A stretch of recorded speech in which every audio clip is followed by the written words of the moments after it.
Hi all and welcome to another video. This basically will be on the evolving role of teachers, which is there in light of various developments in the field of education.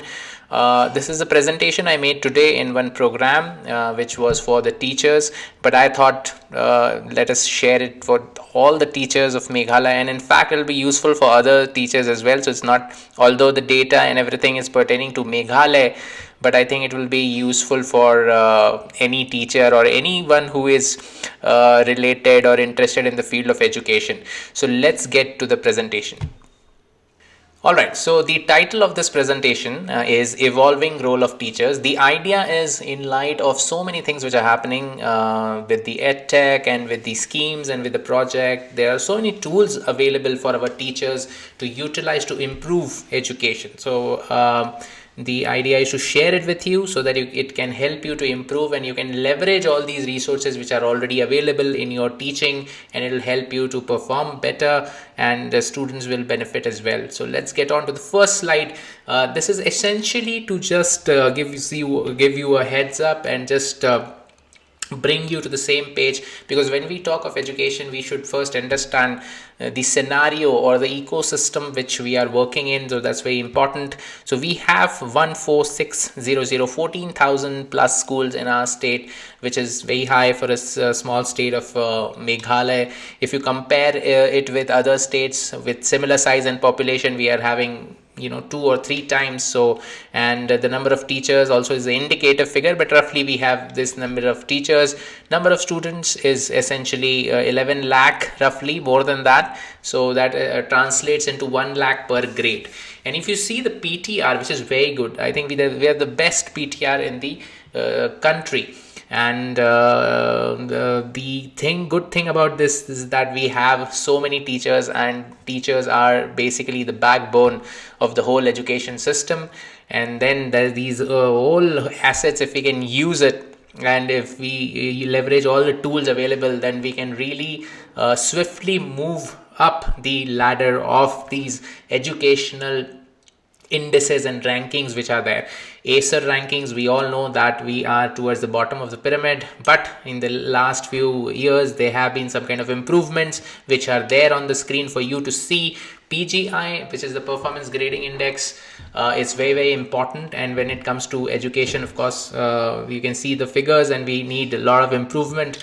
But the good thing is that there are various factors which play a big role in it, and in various steps are being taken to improve it. So in the coming years it's very positive to look forward to these rankings. NAS, the challenge has always been maths and science, which we have struggled as compared to the rest of country and other basically state. So this is something, next year is a NAS year, so I really encourage teachers, especially for grade 3, 5 and 8, to get ready and gear up for this NAS assessment which will be there, which in turn has an impact on the PGI ranking. So this is basically the overall background to understand with. Let us start with the first slide, which is on TPD. So Teacher Professional Development, NEP, National Education Policy 2020, talks about 50 years of TPD, 50 hours of TPD every year. So that means that every teacher who is in service should get 50 hours of training every year on the new concepts which are coming, on the new curriculum which is being framed, on the new pedagogy which keeps on changing, how to leverage ICT, tools like ChatGPT, new forms of EdTech are coming, so how to leverage that. Introducing STEMs, which is science, technology, engineering and mathematics. There is an immense focus going on STEMs, and rightly so, because it inculcates a scientific temper among students, which is in fact a fundamental duty if you really look into this. So STEMs is very important, especially at the secondary level. There are many resources, content available on eVidya platform, Diksha, Nistha, which are very often neglected and not used. So we encourage all the teachers to check out these platforms. We really don't have to reinvent the wheel. All these components are readily available. Our DERT teams, diets, are working really hard on developing these contents, so it's very important. And Collaboration with diets is very, very important. We have many resource persons available. Subject matter experts are available with diets. So schools and teachers and principals can do a collab and work with the nearest diet to improve basically the way they are taking up the methodology which is being used in their respective schools. So these are the ideas which can improve the TPD process. Now, improving classroom teaching. Now, national curriculum framework is already out. We are working, DRT is working on the SCF. So I encourage all the teachers to go through this NCF, go through the NEP. These are, of course, big documents, but it will give you huge insight. Preparing teacher plan and lesson plan is very, very important. Often we say that it's just a procedural thing, and then we just use the previously prepared or the last year's lesson plans, and then we just use the same. But we are to of course evolve, as we have seen in the previous slide. Things are changing in breathtaking pace. New technologies are evolving. So hence our lesson plan and teaching plan also needs evolution, and they needs updation. So this is something which has to be done. Learning outcomes are very, very important. So what this means is that every chapter should basically should be mapped to some learning outcomes. So if the students goes through this chapter, or if this chapter is taught by the teacher in the school, what are the learning outcomes? What the student is supposed to learn out of that lesson. So that is a learning outcome. Now that we are adopting NCRTs, already the content will be mapped to learning outcomes, and this will give a great boost to our state's PGI, I'm sure, and it will be very useful for our students as well, because learning outcomes will be ensured and they will face it easier. They will basically perform better in the national level entrance exams and all kind of other exams which are based on these NCRT LOs. So that's very important. Formative assessments are very, very important. So we should not just depend on summative assessments, that like once a year you do take some exam and then you are assessing the performance, and there's a lot of pressure on the students. So formative assessments are great with a frequency of monthly or quarterly or whatever it can be. So a lot of teachers I've seen, and when I go to the field and interact with the teachers, I've seen they have taken initiative to essentially do formative assessments by the way of class tests. They are already doing in offline mode, but of course we'll be launching app which is called Saral app, and then it will ensure that formative assessments are taken. ICT and smart class setup, if you already have it in school, please use it to the best to improve your classroom teaching. Innovative TLMs and teaching aids are very, very important. We have seen various examples from our state where our teachers have developed special kind of TLM based on the locally available material. Diet Nongstoin has also developed a toy-based pedagogy, nice booklet, wonderful booklet with a collection of how traditional and cultural items can be used as a TLM. So that's really wonderful. Building as learning aid. Bala is a new concept. If you look at the picture, staircase is a normal staircase. So if you just remove that table, it's a normal staircase. They have put the multiplication table on this staircase, and basically meanwhile the students are going up and down, they can just learn it. So building as learning aid is a new and fascinating concept which is coming up. So you can innovate. This will help you to improve the classroom teaching, and basically the whole school will benefit out of this. Coming to out of school children, we have, because of various reasons, and I'm not going into the reasons, we have a high dropout rate at the secondary level, which is 21.68 as per the UDI's last one. Of course, NEOS centers and awareness is being made from the Samagra team and the out of school coordinators which are working in the field, that we are trying to get them enrolled in the NEOS centers, which is open schooling.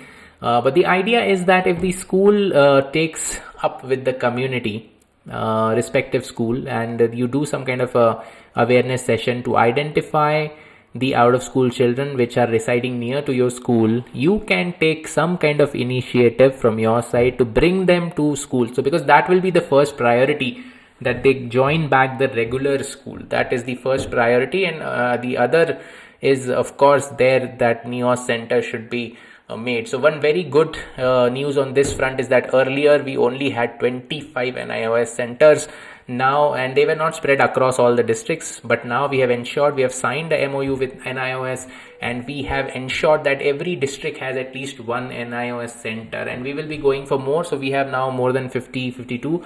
So we'll be taking up more initiatives, but the first idea is that schools, if you as a teacher or as a principal can take initiative and basically enroll these in your school, then that will be the best solution towards reducing the out of school children.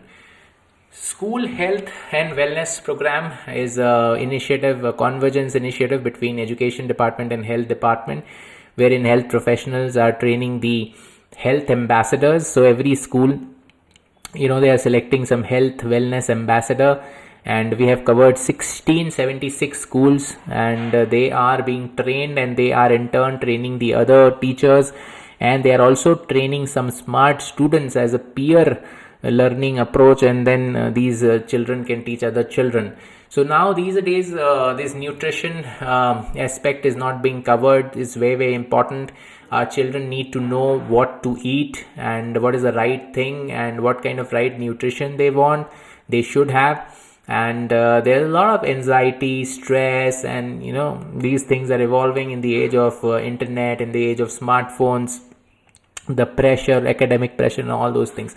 So counseling and these kind of support is also very, very important. So few ideas on these lines is that kitchen gardens are really a brilliant idea to teach them the importance of growing vegetables, eating vegetables, what are the nutrients we get from these vegetables, stuff like that. So but unfortunately right now we have only some 3% of the schools which are having kitchen gardens. So it's very, very important to have kitchen gardens. You can always collaborate with your nearest sub-center, PHC, or community health center. Taking special sessions on health and hygiene are very, very important. In fact, we are going to pitch the idea of having health period. So why not health as a subject altogether? So these are very important aspects that other than the academic syllabus, these things should be covered. So special attention should be given by all teachers on the health of the students. And another very important line on this aspect is sports. Like if we ensure that every child plays some kind of sport and they are involved in some kind of activity every day, so that itself will be one of the key steps, and which will ensure good health and hygiene from our students. So this is very important. Vocational education as per the NEP is very, very important. So is career guidance. Career guidance and career counseling is so easy to be organized. You can always invite people from your locality who are experts. I'm sure there will be a doctor who would love to come and share his experience with the aspirants, and there will be engineer who will come and how to become an engineer, what are the types of engineering. So these career counseling, I myself, whenever I get time, I go to schools and I take career counseling sessions, and it really helps our students, and it's really it's not you don't need any funds to organize these kind of things. So these are very, very important, and I'm happy to share that vocational education has now crossed more than 100 schools in our state, and then we are making attempts to make sure that more such thing happen. We really encourage schools to facilitate exposure visits to industrial sites, to institutions like ITI, where they can learn about the professional degrees and the employment opportunities. We encourage schools to take up exposure visits on to eco-tourism site and rural tourism sites as well, which is the vision of our Honorable Chief Minister. Exposure visits to agriculture and horticulture farms are very, very important because really the present generation is there is a lack of interest when it comes to agriculture and allied activities, whereas these are like really wonderful career opportunities, especially in our state, and we need to ensure that connect is made at the right time. So exposure to agriculture farms and horticulture farms, horti hubs, will really help our students to learn the value of agriculture, horticulture, and also at the same time how to make a career in that. So that these things are very, very important. we have created one very useful portal which is called Adopt a School. This is basically to connect the schools which are in need of some kind of intervention, some kind of help, and those donors who are interested to make a difference or to play a role to improve education in the state. So it is very useful tool, and I really thank all those who have come forward and adopted schools. I myself have adopted several schools. We really look forward to political representatives, the people representatives, and the officers and industries and everyone to come forward and adopt some schools. So this also you can use in your school to take some help. Adopting a school basically does not mean that it only requires infrastructural improvement. It can be as simple as going there and taking a class, encouraging teachers, encouraging students, stuff like that. So just as a helping hand to the school. So that's the idea. So please make use of this wonderful portal. Project STAR is something which stands for School Transformation by Augmenting Resources. These ideas were experimented in East Garo Hills and West Garo Hills, wherein this is not a separate project with a fund allocation or a corpus. This is just an initiative which says that at the block level, at the district level, or even at the village level, whatever resources are there, you just pull in to make sure the education is improved by ensuring community participation, convergence with department, convergence with district administration, existing schemes, and a student-centric approach for an all-round development should be ensured. So this is something anyone can try, and we have done various initiatives like distribution of a career pathfinder to all the schools, taking career counseling sessions, adopting schools, donating books, donating sports equipments, and many people have come forward, and this is really something which requires no funding. It just requires a will. So this is Project STAR. One very important development is going to happen in our state as well, where Vidya Samiksha Kendra VSK is going to come, which will be the unified dashboard. Now what it means that there will be a command control center. You must have seen somewhere, like in some kind of like when ISRO is there launching a rocket, everyone is sitting in a room and monitoring, looking at the big giant screen. So something similar is going to happen for education, and there will be a unified command center with all the big screens and all the indicators which will come in, and there will be a team who will be looking at all the this indicators, and there will be a call center also to resolve various issues of education. TIMS is something we are trying to improve every day, and we are trying to bring new facilities to it, and we are trying to make it a one-stop solution for all the teachers which are there. So from salary, from attendance, from transfers, every module will be initiated. So we encourage all the teachers to actively use the TIMS portal. Saral app, as I discussed earlier, will be used for formative assessments once VSK is integrated. And UDICE data, I really encourage all the schools to ensure their UDICE data is updated, because many decisions, many schemes, many fund allocation are based on these UDICE details. So please ensure that your UDICE is updated. At the end, I want to talk about some really wonderful examples. If you follow my channel, you must have seen this video where these three teachers narrate their story of how they, using their own innovative methods, interest and determination, they increased from 0 enrollment to 100 plus enrollment. They they change the way the midday meal was operating, and they ensure that every day the meal is served. They ensure that school looks better. They ensure that some TLMs are there. They ensure that all kids from the village are coming to school. So these are all personal initiatives. So this is a wonderful story, and I'll leave the link in the description of the podcast I did with these teachers. And I really encourage, if you've not seen it, please listen to that story. It's really inspirational. Another example of a wonderful best practice was during COVID, when this teacher apart from taking online class, he also started creating online content for students. In fact, not just for his school, but for anyone to use, and that became very popular during this thing, the COVID period.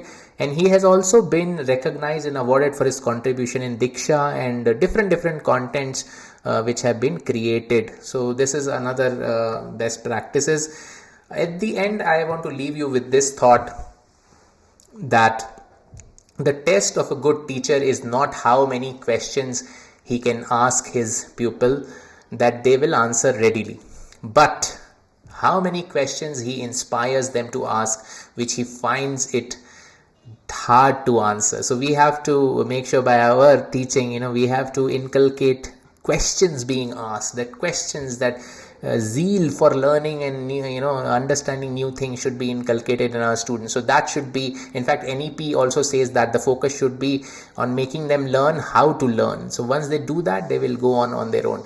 So hope you have liked this small brief video and presentation on the evolving role of teachers and how teachers can leverage all these resources which are available and improve their classroom teaching. And with so many teachers we have, if everyone plays a role, then I'm sure within no time our indicators will improve, and we will see enhanced learning environment in our school. On this note, I really want to thank all the teachers who have been doing fascinating works. There are numerous examples of teachers who have with such determination they work, and they have given their entire life and career towards improving the learning and to help the students. So hats off to you, keep it up, and let us work together as a team to improve the education scenario of Meghalaya. Khublai Shibun, Mithila.